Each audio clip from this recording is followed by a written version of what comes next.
네, 할렐루야 샬롬 하고 우리 인사하십니다. 할렐루야 샬롬 샬롬 샬롬 샬롬 샬롬. 하나님 사랑합니다. 여러분 주 안에서 사랑합니다. 예, 오늘은 성벽 건축이 다 끝나고 문짝을 달고 문지변 들어가는 자들 걸어 이 사람들을 세운 후에 내 아우 하나니와 영문에 관한 하나냐가 함께 예루살렘을 다스리게 하였는데, 하나냐는 충성스러운 사람이요 하나님을 경외함이 무리 중에 뛰어난 자라. 이제 행정가로서의 리더 느헤미야의 모습, 느헤미야가 지도자를 세우는 모습을 우리 한번 쭉 묵상해서 엄청나게 길죠. 긴 전장 우리 함께 다 같이 합독해 봤습니다. 73절까지 있는 사람들의 그 이름, 지파의 이름, 명수, 이게 전부 다 계수가 되어 있는 모습입니다. 여기 나오는 하나니 누구의 느헤미야의 동생으로 소개가 되어 있습니다. 그리고 영문에 관한 하나냐가 함께 예루살렘을 다스렸다. 느헤미야가 이제 하나니와 하나냐에게 예루살렘을 다스리게 이렇게 분배를 해서 나눠줬죠. 하나냐에 대해서 잠깐 우리가 나오면 예루살렘 성 영문의 관원이에요. 느헤미야의 동생 하나니와 같이 예루살렘을 다스렸던 사람인데, 성경은 하나냐에 대해서 충성스러운 사람이요 하나님을 경외함이 무리 중에서 뛰어난 자다라고 이렇게 소개하고 있습니다. 충성스러운 사람들, 우리가 모세 충성스러운 사람으로 민수기 12장 7절에 내 종 모세와는 그렇지 아니하니 그런데 온 집에 충성함이라. 아브라함, 느헤미야 9장 7절에서 8절, 옛적에 아브라함을 택하시고 갈대와 우르에서 인도하여 내시고 아브라함이라는 이름을 주시고 그의 마음이 주 앞에서 충성됨을 보시고 그와 더불어 언약을 세웠다라고 증거합니다. 사도 바울 디모데전서 1장 12절, 나를 능하게 하신 그리스도 예수 우리 주께 내가 감사함은 나를 충성되이 여겨 내게 직분을 맡기심이니 라고 고백하죠. 계시록 3장 14절에 라오디게아 교회의 사자에게 편지하라. 아멘이요 충성되고 참된 증인이시오 하나님의 창조의 근본이시니가 이르시되. 우리가 충성돼야 할 이유, 충성돼야죠. 계시록 2장 10절에 증명합니다. 너는 장차 받을 고난을 두려워하지 말라. 볼지어다 마귀가 장차 너희 가운데 몇 사람을 옥에 던져 시험을 받게 하리니 너희가 10일 동안 환난을 받으리라. 내가 죽도록 충성하라. 그리하면 내가 생명의 면류관을 내게 주리라. 우리가 생명의 면류관을 받기 위하여 충성되어야 한다. 하나님을 경외함에 대해서 7장 2절에 야훼를 경외하는 것은 뭐라고 그래요? 사람의 본분이며 창조의 목적이다. 사람의 본분은 하나님을 경외하는 것이다. 전도서 12장 13절입니다. 하나님을 경외하고 그의 명령들을 지킬지어다. 이것이 모든 사람의 본분이니라. 왜 하나님을 경외해야 할까요? 하나님은 마지막 날 경외하는 자와 경외하지 않은 자를 심판하시기 때문이라고. 전도서 12장 13, 14절에 하나님을 경외하고 그의 명령들을 지킬지어다. 이것이 모든 사람의 본분이니라. 하나님은 모든 행위와 모든 은밀한 일을 선악간에 심판하시리라. 말라기 3장 16절에서 18절입니다. 의인과 악인을 분별하고 하나님을 섬기는 자와 섬기지 않은 자를 분별하리라. 요한복음 5장 29절에 선한 일을 행한 자는 생명의 부활로, 악한 일을 행한 자는 심판의 부활로 나오리라. 경외하는 것은 과연 무엇일까 생각해 봅니다. 율법을 지키는 거죠. 신명기기 4장 8절에서 10절, 내가 어디에서 선포하는 이 율법과 같이 내가 그들에게 내 말을 들려주어 그들이 세상에 사는 날 동안 나를 경외함을 배우게 하며 그 자녀들에게 가르치게 하라. 그래서 이스라엘 민족은 아이들이 태어나면 모세 오경을 외우게 한다고 그러죠. 옛적에 바빌론 왕 느부갓네살에게 사로잡혀 갔던 자 7장 6절에 바빌론 왕 느부갓네살이 세 차례에 걸쳐 침입하였을 때 포로로 잡혀간 자들이 말하죠. 포로로 잡혀간 자 1차, 2차, 또 총 3차에 걸쳐서 많은 침입으로 인하여 포로로 잡혀간 자 이스라엘에는 비천한 자만이 남겨졌었어요. 그들은 포도원을 다스리는 농부가 되어서 세금을 바치는 일을 했습니다.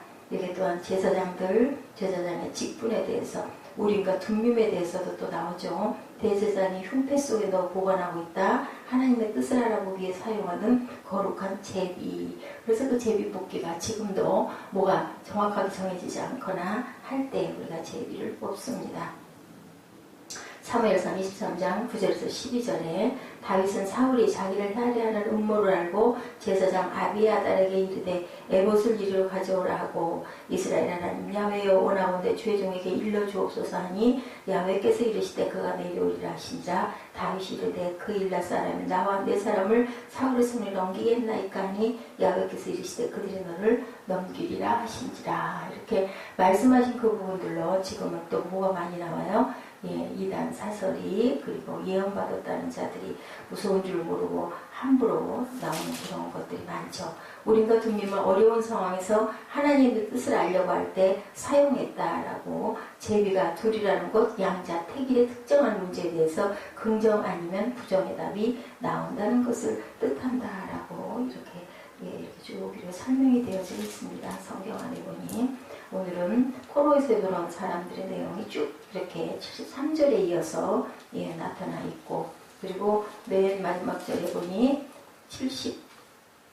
66절에 보니까 회중의 합계는 42,360명이요.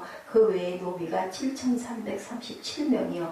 그들에게 노래하는 남녀가 245명이고 말이 736마리요. 노새가 245마리요. 낙타가 435마리요. 나귀가 6,720마리였느니라. 그리고 어떤 족장들을 역사를 위하여 보조하였고 총독은 금 1000드라크마와 대접 50과 제사장의 의복 530벌을 보물 곳간에 드렸고 또 어떤 족장들은 금 2만 드라크마와 은 2200만원을 역사 곳간에 드렸고 나머지 백성은 금 2만 드라크마와 은 2000만원과 제사장의 의복 67벌을 드렸느니라.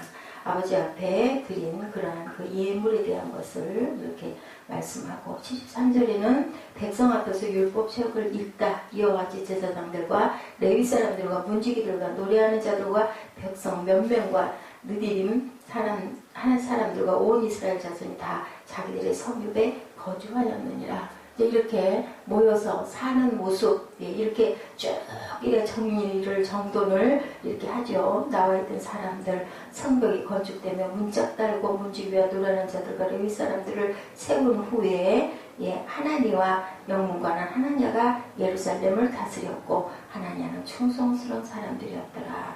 그리고 3절에 이제 느헤미야가 내가 그들에게 이르기를 해가 높이 뜨기 전에는 예루살렘 성문을 열지 말고 파수할 때 곧 문을 닫고 빗장을 찌르고 예루살렘 주민이 각각 자기가 지키는 곳에서 파수하되 자기 집 맞은편을 지키게 하라. 이렇게 성을 지켰어요. 그죠? 파수도 자기 집 맞은편들을 전부 다 지키고 성읍은 광대하고 주민은 적으며 가옥은 미처 건축하지 못하였습니다. 그리고 5절에 내 마음이 하나님을 감동하사 귀족들과 민정들과 백성을 모아 계보대로 등록하게 하심으로 내가 처음으로 돌아온 자의 계보를 얻었는데 거기에 기록된 것이 이렇게 옛적의 바벨론 느부갓네살에게 사로잡혀 갔던 자들 중에서 높임을 받고 예루살렘과 유다에 들어와 각기 자기들의 성읍에 이른 자들 곧 이렇게 해서 쭉 이렇게 계수가 돼서 나와 있습니다.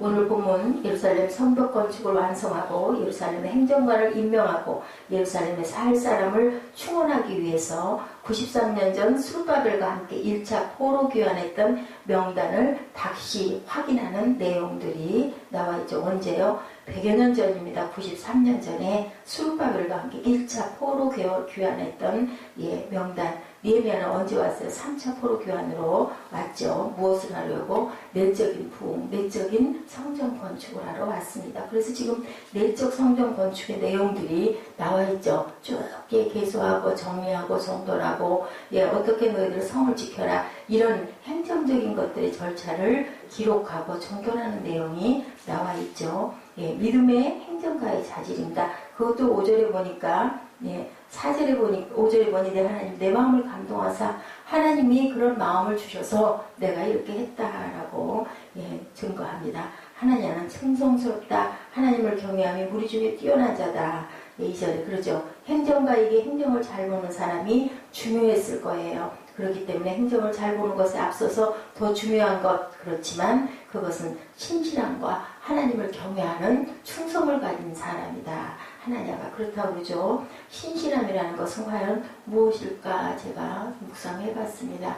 무엇보다도 신실하려면 우리가 꾸준해야 되겠죠. 뭘 열정적으로 하다가 푹 푹 꺼져가지고 그냥 에이 말하라 하고 집어던지는 그런 게 아니라 꾸준하게 맡겨진 일을 처음과 끝이 한결같이 행한다라는 것을 얘기합니다. 처음과 끝이 같기가 우리가 힘들죠. 사람의 마음이 정말 갈대와 같다라는 마음처럼 처음에는 아주 열정을 해서 대단하게 계획들을 했다가 뭔가 변화가 없고 뭔가 정체되어 있는 것 같고 하다 보니까 다들 사람들이 힘이 빠지게 되고 마음이 분심이 일어나게 됩니다. 우리는 믿음으로 신실해야 되겠죠. 처음과 끝이 같은 마음으로 섬기는 행정가로서의 리더 느헤미야의 마음을 본받아 닮아가야 할 줄 믿습니다. 리더는 오직 변함이 없으신 하나님을 바라보므로 변하지 않고 신실하게 일하는 사람이 되어야 되겠다. 어떤 교회에 한 500명쯤 출석하는 교회에 새로 어떤 목사님이 부임을 해왔다고 그래요. 그랬더니 어떤 장로님이 그렇게 얘기했다고 합니다. 아이고 목사님 힘드시겠어요. 첫 번째부터 500명을 다 안수를 해주시려면 그 사람들 마음을 기쁘게 해주려고 인사하시려면 마음에 들게 하려면 얼마나 힘드시겠습니까? 라고 인사를 했더니 이 목사님이 이렇게 대답을 하더래요. 아니요, 저는 그렇게 많은 사람들 마음을 기쁘게 마음에 들려고 할 필요가 없습니다. 나는 단 한 분 하나님께만 마음에 들면 하나님 마음만 기쁘게 해드리면 됩니다. 라는 그런 대답을 했다고 합니다. 그러면서 이렇게 얘기했다고 해서 저는 하나님의 종입니다. 이렇게 얘기를 했답니다. 어떻게 들으면 굉장히 매몰차게 들릴 수도 있지만 그렇죠. 하나님 마음을 기쁘게 하는 것 과연 뭘까요? 성도들을 따뜻하게 사랑하는 것이 바로 하나님을 기쁘게 하는 거겠죠. 사람의 마음이 정말 이렇게 간사해서는 안 되겠다. 하나님을 경외한다는 것은 하나님을 사랑으로 두려워해야 된다는 거예요. 하나님을 사랑으로. 우리 주님이 세상에 오셔가지고 어떤 자들, 약한 자들, 소외된 자들을 돌보고 사랑하셨던 그런 것처럼 우리가 하나님을 경외하는 마음은 사랑으로 사람들에게 사랑을 베풀 줄 알아야 된다. 하나님은 어느 곳에서든지 지켜보고 계시죠. 고난되어 하나님 어디에나 영으로 계십니다.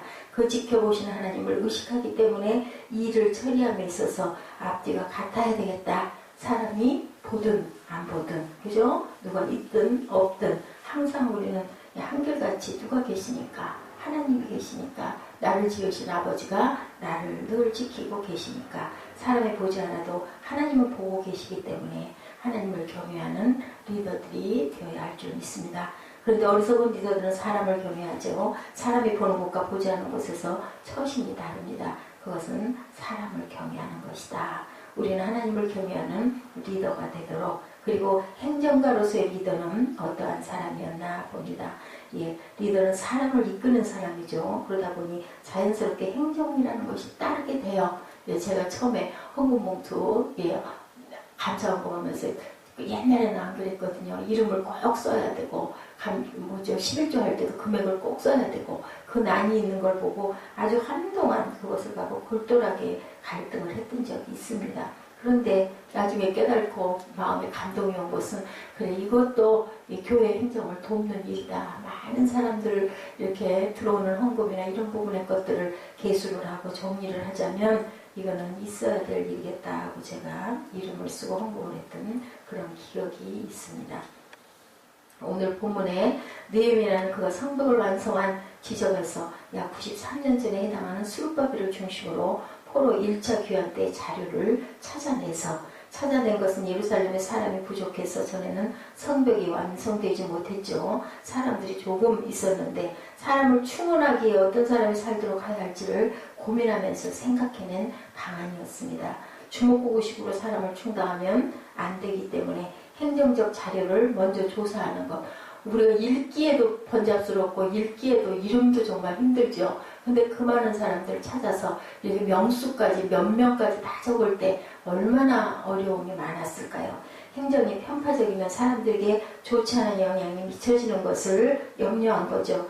리더는 행정을 잘해야 한다. 정확한 행정은 공평한 행정을 하도록 해야 한다는 겁니다. 그래서 행정 목사님들이 따로 있어요. 보면 교회에 좀 약간 중형 이상이 되는 교회는 그렇게 세분화를 안 할 수가 없더라고요.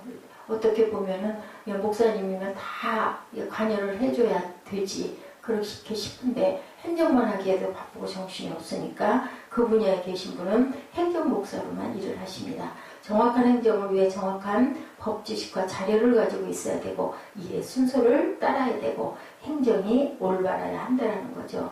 그래야 문제가 최소화가 되고 얽히질 않죠. 행정적인 문제로 공동체가 소란스럽지 않도록 해야 하고 정확한 행정에 정확한 말을 해야 하고 개인들의 이해관계에 따라서 행정이 이루어져서는 안 되고 행정은 법에 맞아야 하고 보편적이어야 하고 타당해야 된다. 리더는 행정을 잘 또 알아야 된다. 그래서 개인의 감정에 따라 일을 하는 것이 아니고 정확한 법과 자료에 의해서 일을 해야 되고 공평해야 된다.